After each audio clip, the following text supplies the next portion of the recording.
Hi, I'd like to talk to you about, I think, some of the most spectacular example of multicultural children's literature, and that's what's been happening with Black African American books for decades now. I'd like to just suggest a little bit of a trigger warning here in terms of some of the depictions and stereotypes that I'm going to talk about a little bit to give you an idea of some of the wretched representation of Black children and citizens and children's books, pretty much before the really 1970s. So this quote, I think, is interesting. African Americans have been depicted in general literature since the 17th century. So they have been not represented, not reflected, but they've been there, right? But unfortunately, the depictions are stereotyped, pejorative, and unauthentic. So here's a definition of that word, pejorative. A sad, sad one, right? Expressing contempt or disapproval. So some of the depiction of Black children and citizens, other citizens in children's literature was just wretchedly displayed in a wretched stereotype, right? So when we're looking at some of the examples from the South, they just portrayed Black and African Americans as just kind of ignorant, that's stupid, lazy. There's all sorts of really bad stereotypes that were described and depicted in books. And here I'm going to show you an example of Inez Hogan. So she had a whole series of children's books that started in the 1930s, and they were quite popular, and they were quite awful. Just the illustrations and just the treatment of Black citizens in the United States was really bad. And it was around for a long time, and again, pretty popular. Talk about perpetuating stereotypes, right? And I'd just like to show you another series that was popular right about the same time, the 1930s, and let's see how those children were depicted. The Boxcar Children. We can see, of course, the dominant culture is displayed here, and it's displayed accurately, right? There's no caricatures of exaggerated facial features or skin. I mean, it's just amazing. And again, a popular series that was marketed to all sorts of people, and lots of little extras there for you to also pick up besides the books. So here's another comparison of a book published in the same years, right? Here's Liza Jane and the Kinkies, an obvious discussion or reference to hair. That's 1929. Here's another 1929 book, A Story of Curly Locks by Queen Holden. So it's confusing, right? We're looking at children, and we're looking at children's books published around the same time, and we're looking at different cultures, identities, really depicted in different ways. So the story of Little Black Sambo, that was really when people started to look at things a little differently. Unfortunately, this book is still published. It hasn't gone out of print because it's a really popular book, and there's all sorts of different versions of this book. But it was then when people started thinking, wait a minute, this is just really crazy, because what are we doing? We're writing from a dominant culture, a white perspective, and really, again, doing some pretty awful things with stereotyping. So Julius Lester, someone that you've read about in this week's assignment, or you're going to read about, kind of countered that wretched book with his own version of Little Black Sambo called Sam and the Tigers. And he explains, he said, when I read Little Black Sambo as a child, I had no choice but to identify with him because I am Black. And so was he. So even as I sit here and write write this, the feelings of shame, embarrassment, and hurt come back. And then I was a bit confused because I liked the story, and I especially like those pancakes because it is a good story. But the illustrations exaggerated the racial features society had made it really, really clear to me that represented my racial inferiority. The black skin, the eyes shining white, the red protruding lips. I did not feel good about myself as a black child looking at those pictures. So great, he did a revision. But again, those kinds of books are out in print and still really representing a big part, an important part of our population in just wretchedly stereotyped ways. So Julius Lester, I love that. I love this, what he said, that he writes for black children. He says, I must address myself to blacks, to write books that will hopefully give black children the strength and pride that have been deliberately kept from them. So our other reading is specifically about Julius Lester and how he did just that how he uplifted and helped inspire black pride by writing really cool books about the American history of black folks, as well as making sure that it was done in a positive way, but always still underscoring some of the challenges because of the abject racism in our society, right? So Lester was one of the first in modern days to really kind of uplift that whole idea of black celebration. But there's others that came way before him.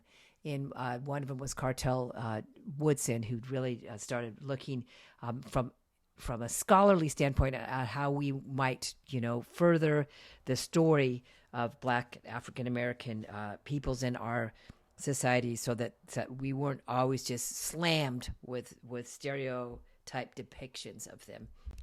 And W.E.B. Du Bois, really interesting intellect, way back. Let's see, I think it says the date on the next one, just how, so back in the early 1900s, where he was looking at all these stereotypes and saying, gosh, we just don't have any positive celebratory depiction of black children in our media or anywhere. So what can we do about it? So he did this really cool thing. He produced he started this monthly magazine subscription called the Brownies, their book, and it's really cool. I'd like to get my hands on one of them, actually. And they came out every month, and they were written mostly by actually not necessarily children's books authors, but like by black intellects, just giving them all sorts of kind of fun ideas, and just, again, the whole idea of celebrating being a black child and having the pride of that. And it was just an awesome experience that kind of fell on its face because they didn't get enough subscriptions to really support, the production of it. Another really cool person that in the 30s and in the 40s as well was a librarian, Augusta Braxton Baker. In fact, she was the first black woman to get a master's in librarianship, and so she went out and had a singular drive of really trying to promote and to lift up the whole idea of representation of black children in children's books, black society in children's books, and she just slammed into it. She did all these bibliographies that people referred to. She just did references and different essays to really kind of say, we can do this. Let's move forward and make sure that we represent, our population accurately. So some big people before Julius Lester that really helped get the whole movement going. And what is incredible about black children's literature is the fact that they really started to reset it faster than a lot of other books of color, just for all sorts of reasons, but just they were really singular. Okay, let's get this going. It's like, again, it was in the late 1800s, 1920s, all of that they just moved forward. And This is the quote that I am referring to when you look at your assignment for reviewing this lecture, right? I'm going to read it and we're going to talk about it a little bit here. Because literature reflects the struggles, experiences, and aspiration of its creators, it's not surprising that African American children's literature has developed distinct characteristics and has focused to a large extent on affirming African American life, culture, and history. Okay, so hold on. That is the preamble. That's the preamble to the quote that I broke down a little bit in the assignment prompt. So, but here's the cool thing. So these authors and intellects, they said, we have a very specific experience here as Black citizens, right? In terms of how we got here and how we were treated and how we are still treated. And so we have a lot to tell you, and we want to tell you in ways that make you feel proud of being a Black kid, a Black individual in the society. And that's what this quote's about. So again, Faith Ringgold, oh my gosh, an amazing artist. And so she's talking about if a bus could talk. And that's the whole thing about the story of Rosa Parks, which I never heard when I grew up in the history of our United States of America, right? And it was kind of happening just a little bit before I would have been in school. So the whole idea of Rosa Parks not wanting to stand up in the segregated bus because she was tired. She had worked all day and she didn't want to do it. And she was really a huge reason why the civil rights movement even transpired. So how cool that you could do this in a developmentally appropriate way and share some really important stories with children. And there's Faith. I mean, I've always wanted to tell my story, or more to the point, my side of the story. So did a really great job with that. And so again, the quote that, no, this isn't the quote either. Historical plural. No, but again, it's just it's another preamble. Okay. And we're getting there. So again, so all these people came and said, yeah, we can do this differently. There's a very specific way that Black citizens in the United States have been treated, right? Have grown up to be treated. We all know what I'm talking about here. And so what we can do is address these different stereotypes, these different insults by creating children's books that are going to be incredibly fabulous and uplifting and doing all that kind of stuff. I'm rambling, but here's some examples of that. So this awesome, a celebration of Rosa, Barack, and the pioneers of change. Our children can soar. So there's always these positive affirmations with it, right? And the idea that Black African Americans all share the experience of being members of a society in which race matters more than it should. So that comes first, right? Race comes first. Fabulous Toni Morrison. I just love this quote from her. She's saying, like, we got work to do. We all got work to do. And if all anyone's talking about is just, our race, our looks, or whatever we are, it keeps us from moving forward. I mean, all of us moving forward as a society, too, because we got to keep talking about that, right? Keep talking about it. And so what children's books do really, really effectively, they're going to look at all those different stereotypes and they're going to counter with positive affirmations of why it's fabulous to be Black. And it seems like a simple construct, right? That you just look at something negative and you just counter it by piling on all the positive. And there's so much positive. But it's just a really powerful way to change the narrative, right? So here's the quote that I want you to think about, is that what have children's books truly done, especially in the Black canon of children's literature? What they've done is they've looked at all the things, all the stereotypes, all the actions that have been put upon them, all the historical stuff that's gone on specifically for African Americans, and how they are going to counter some of that by presenting fabulous books, accurate books, first voice books, right? Voices coming from African Americans and telling their stories.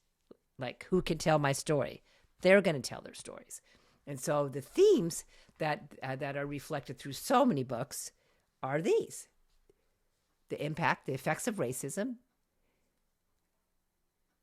the effects of slavery, the struggles for equality and racial uplift, the effects of dominant beauty standards, the questions of identity, contributions of African Americans. So those are really common themes in children's books. And I'm going to give you some examples of those. Themes such as the effects of racism. So this is a children's book, the story of Ruby Bridges. And if you grow up in the U.S., maybe you've had some of this in your history or your children's literature or whatever in school. I never had it. But this is a powerful book that's just written simply and carefully for younger children. And it talks about Ruby Bridges, who was the very first Black child to attend an all-white school. Because Brown versus the Board of Education came forth and said, hey, you can't, segregation is against the law. It's not good for our children. So we're going to integrate schools. What happens? Ruby Bridges was the very first kid that went into a school for integration. Because what did? They didn't take white kids over to black schools. They took black kids over to white schools. So more of a confrontation there, right? And there were confrontations. And the book just describes her experience. What happened is all the white parents took their kids out of school for a really long time. So Ruby Bridges, she was 6 years old. And she had every day going to school, she had the onslaught of people screaming at her. Let's be specific, white parents screaming at her. And as she entered the school, that just if you Google it, there horrible things happening to her. But she went in every day. She had her teacher almost the whole school year before kids started coming back. So it was this brave 6-year-old, this little baby, right? Integrating schools, important stuff. And you can deconstruct this all the way up to college, right? And really talk about all sorts of things. But you can also write a children's book, and you can share this with kids and realize the importance of this, and again, do it in a way that's appropriate for children. So Norman Rockwell, famous Americana sort of painter, depicted the plight or the story of Ruby Bridges. She had to be escorted to the classroom after a couple of days with U.S. Marshals because, these parents were just crazy. So how cool is this, that portrait, it's not a portrait, that painting is in the White House, and there's Ruby Bridges right there with the blue dress on, and it got rehung, in her honor when President Barack Obama was there. So, whoa, yeah, things come around. So again, just important themes. Another theme, information about the institution of slavery from a historical aspect. This is a true story, Henry's Freedom Box, and I will put the link up so that you can see that. And just so there were books about how slavery impacted and enslaved people such as Henry and what he did about it. So big historical stories, lots of that, because it needs to be said. It needs to be said. And again, it can be done in an a cognitive and emotional appropriate way for children. And then I too am American, struggles for equality and racial uplift. So Langston Hughes, this Black intellect, which I'm going to talk about in 1 second. I guess I'm talking about right now. He helped because he was famous and he was publishable. Then he helped get children's books published as well. And this is what he said: I too sing American. I too sing America. I am the darker brother. They send me to eat in the kitchen when company comes. But I laugh and eat well and grow strong. Tomorrow I'll be at the table when company comes. Nobody will dare say to me, eat in the kitchen then. Besides, they'll see how beautiful I am and be ashamed. I too am America. So Langston Hughes, along with a bunch of other,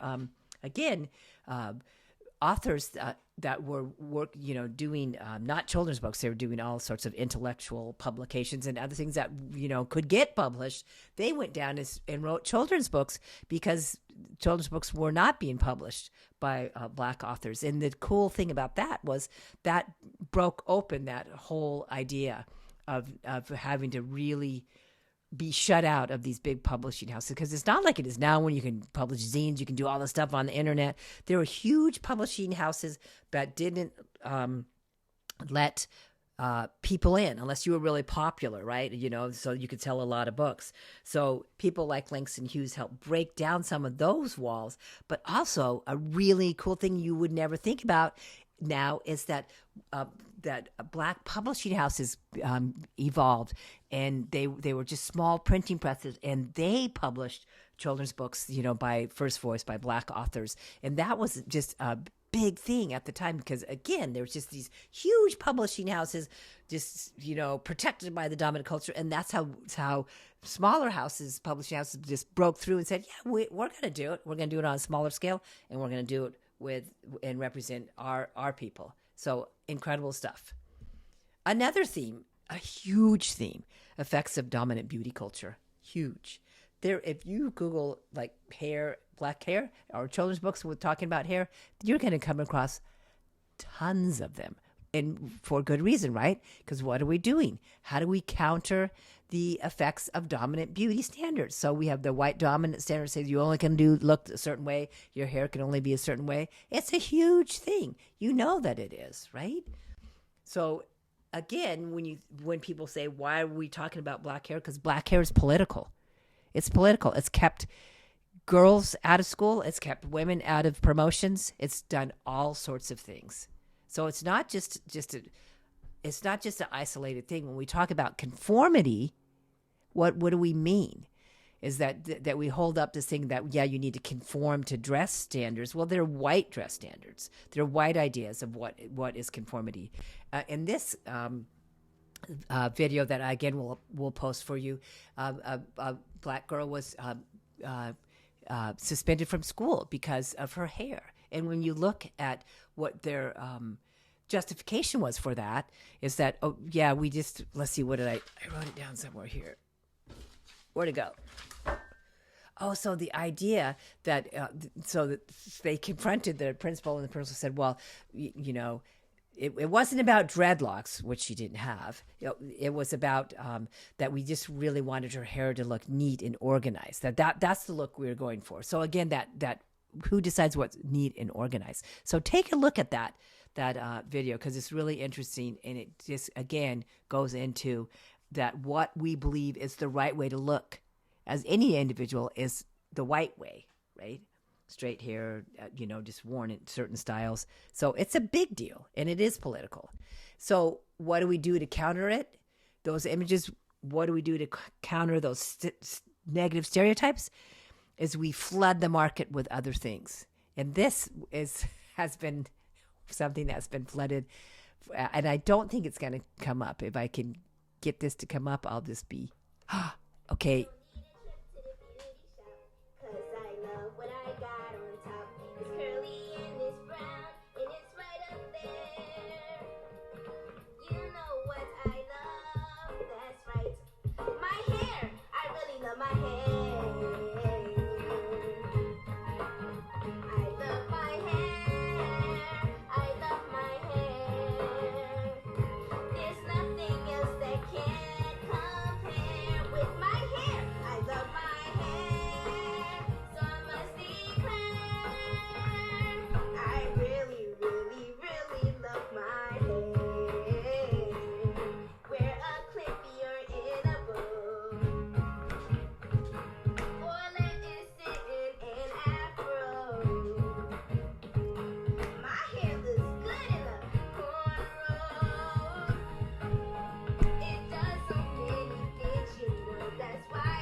Gosh, I didn't really think that was even going to go. I've been having problems with getting. Okay, wait, no, oh there. So again, we're countering the dominant culture ideals of beauty, right, by flooding the market with other things. How important is this? How important is this? In fact, I mean, what just came up? Did you hear about? Did you see? It was all over the place on Instagram and a TikTok thing about black children seeing the trailer for the new Disney live action. What is it? Under the Sea, The Little Mermaid, right? The Little Mermaid, and The Little Mermaid is black. Did you see that? Google that. It will bring tears to your eyes. Representation, positive representation, not stereotype representation, is everything, right? That's the themes that have been tackled in children's books, and it's so fabulous. So questions of identity is another thing. Like, who am I? Are we in this world? Are we relevant, right? So the books are out there that help counter the stereotypes.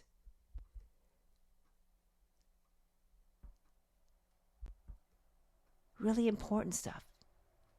You know, we talked about it with colorism, the idea of the darker you are, the less valued you are.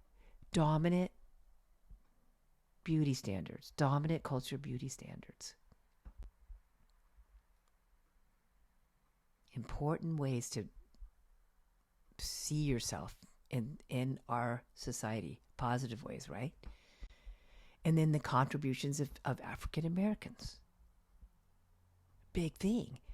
I mean, we, in February, Black History Month, we pull out Dr. Martin Luther King, and important, right? But there's so many more important people too. There are other important people as well.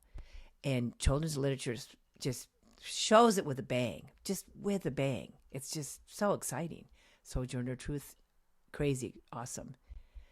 I mean, I don't know about you, but until I saw the dang movie, I didn't even know how integral these black women were to our space program. So again, all I got to say about it, this canon of children's literature, that why it totally rocks, is because what has happened, first voice authors and illustrators have countered all the negative stereotypes, or a lot of the negative stereotypes of black citizens, and said, bam, we're just going to throw it back at you. Look what we've done. And children's books really show you that. Question I always ask at the end of lectures, right? To how do we counter it? You saw how we counter it, how we counter racist messages, right? Fabulous books that change the narrative, that just slam it back into anybody who thinks that there's only one way to be. We change the message. My favorite is quote when it comes to why children's literature, multicultural children's literature, is fabulous.